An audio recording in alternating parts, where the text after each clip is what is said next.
Hello everyone, today is the 23rd of September. It really feels like change is in the air and that autumn is on the way if it has not already arrived.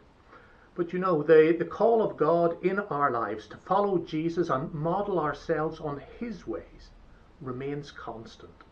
It never changes. It is a challenge that will always be with us. How are we to live in the world? That's the heart of the matter. As we noticed last week, when it came to living out our faith, one idea, just 3 words long in English, put the church on a collision course with the Roman Empire. Those 3 words? Jesus is Lord. If this was true, as followers of Jesus believed in their hearts and proclaimed with their voices, then Caesar was not Lord. For John, Jesus was the way, the truth, and the life, not the beliefs and worldview of Rome, embodied in its structures and systems, underpinned and enforced by military might. In the book of Revelation, John, borrowing from Isaiah, who else, insists God is in the business of welcoming and wiping the tear from every eye, whereas Rome puts tears in many eyes through its cruel practices and actions.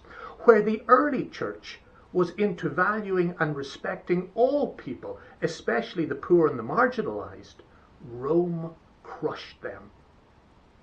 Where the early church created a community of love and concern, Rome governed by fear and intimidation.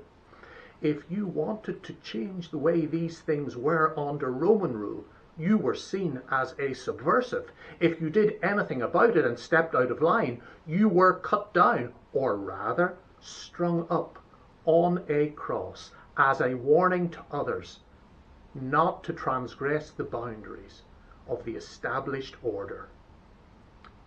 Where the early church grew through grace and generosity, Rome existed by violence and exploitation, oppression and slavery. You can see how the church was involved in a clash of value systems. And you know, recently I've been thinking that if John lived in the modern world, he would be a candidate for an imperial drone strike for how, especially in the book of Revelation, he expressed his views on, his contempt for, his opposition to Rome and all it stood for.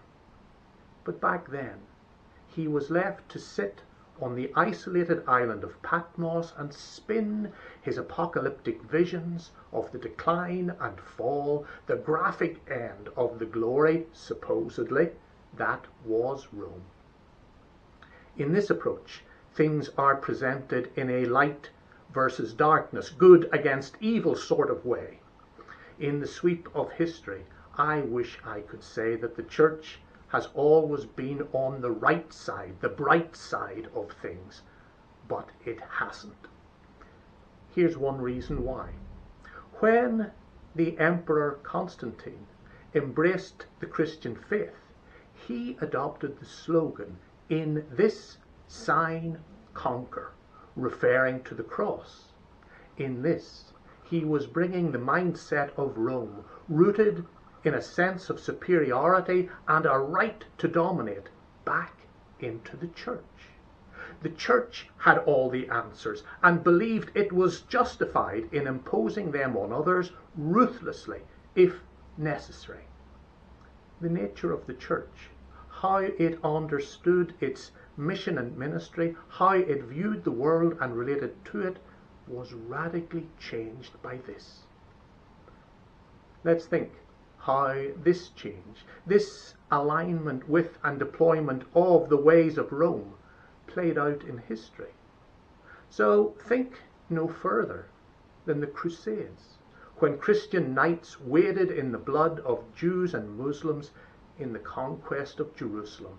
Think of the brutality of the Inquisition in its ferocious imposition of its interpretation of right doctrine and ferreting out wrong doctrine.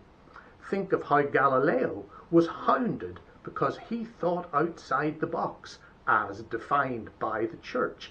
Think of how so much of the church became the religious wing of the colonial enterprise. Think about how large sections of the church supported slavery and racism on the basis of Scripture. A recent survey in the United States has shown that conservative Christians there are the most racist element in society. Think about this.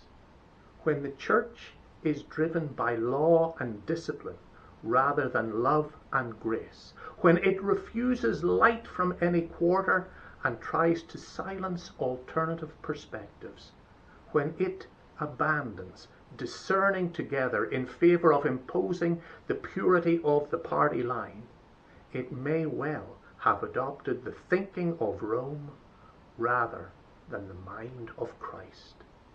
And think about this.